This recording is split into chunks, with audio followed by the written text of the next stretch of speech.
ایک اہم اطلاع، غیر مقلدین نے ہتھیار ڈال دیے، ترک رفع یدین کی حدیث کو صحیح کہہ کر اس پر عمل کرنے کی دعوت دے دی ہے، لہذا یوسف اور سبطین شاہ نقوی جیسے خطیبوں کی قسمیں خود غیر مقلدین کی گواہیوں سے بھی خلاف واقعہ ثابت۔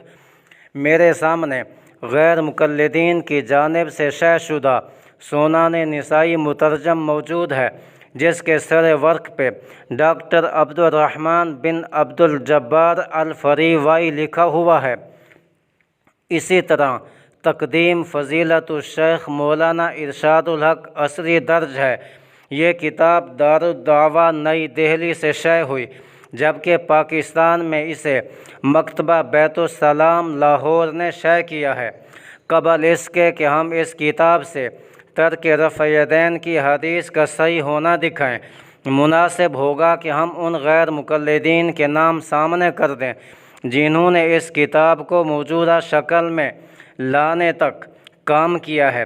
ڈاکٹر عبدالرحمن غیر مقلد اپنی تقدیم میں لکھتے ہیں، دارالدعوہ کی مجلس علمی کے محترم اراکین کی فہرست جنہوں نے سنن نسائی کے اردو ترجمہ کی تیاری میں حصہ لیا درج ذیل ہے۔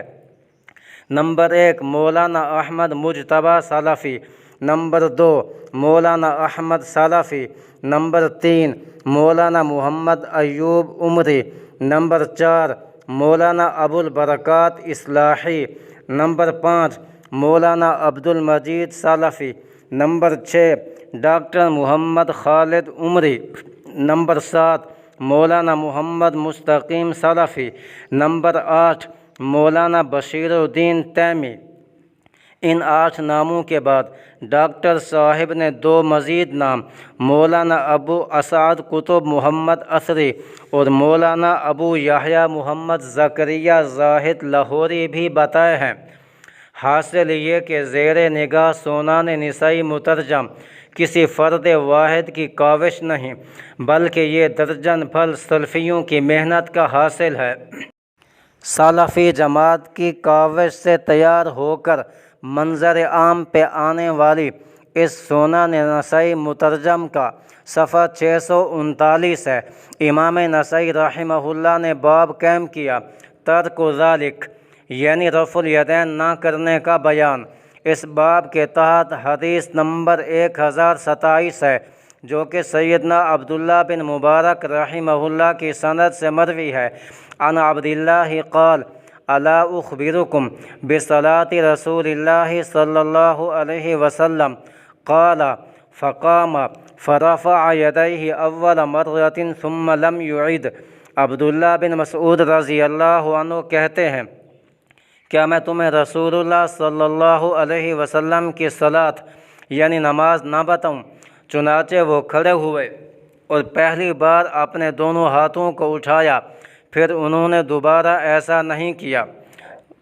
غیر مقلدین کی جانب سے شائع شدہ سنن نسائی کی تخریج میں ترک رفع یدین کی اس حدیث کو صحیح لکھا ہوا ہے۔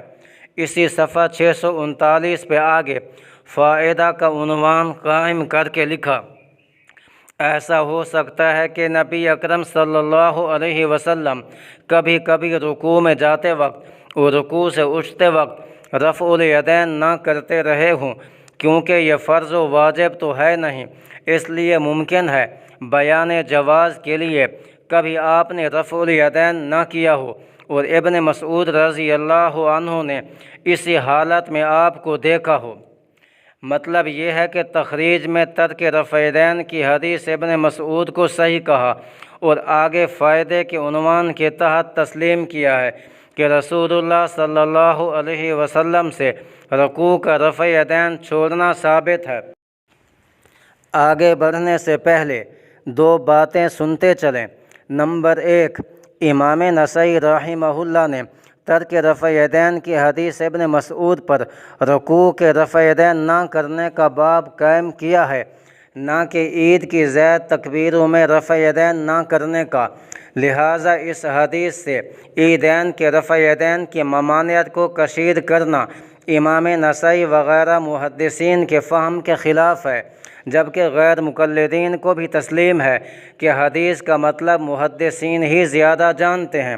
نمبر 2، ترک رفع یدین کی یہ حدیث سیدنا عبداللہ بن مبارک رحمہ اللہ کی سند سے مروی ہے، لہٰذا ان کی طرف منسوب قول کہ یہ حدیث ثابت نہیں، مرجوع عنہ ہے یا مؤول، یعنی انہوں نے اس سے رجوع کر لیا تھا، یا اس کی تعویل ہے کہ یہ جرا کسی اور حدیث پر ہے جو کہ قولی ہے، نہ کہ اس فعلی حدیث پر جو سنن نسائی، ابو داؤد، ترمذی وغیرہ کتب حدیث میں موجود ہے۔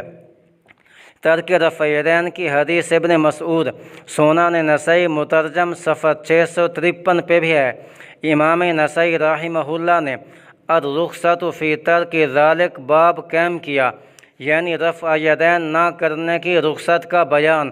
اس باب کے تحت ترک رفع یدین کی حدیث ابن مسعود بیان کی ہے، حدیث نمبر 1059 ہے۔ غیر مقلدین نے اس جگہ بھی اس حدیث کو صحیح لکھا ہے اور واضح طور پر صحیح کا لفظ دکھائی دے رہا ہے۔ آخر میں 2 باتیں مزید پیش خدمت ہیں۔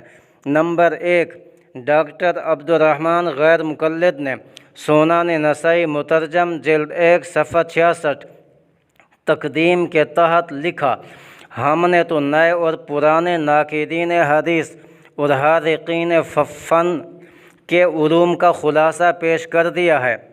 اس سے معلوم ہوا کہ ترک رفع یدین کی حدیث ابن مسعود بتصریح ڈاکٹر عبدالرحمن غیر مقلد نئے اور پرانے محدثین، ناقدین حدیث اور ماہر فن کے ہاں صحیح ہے۔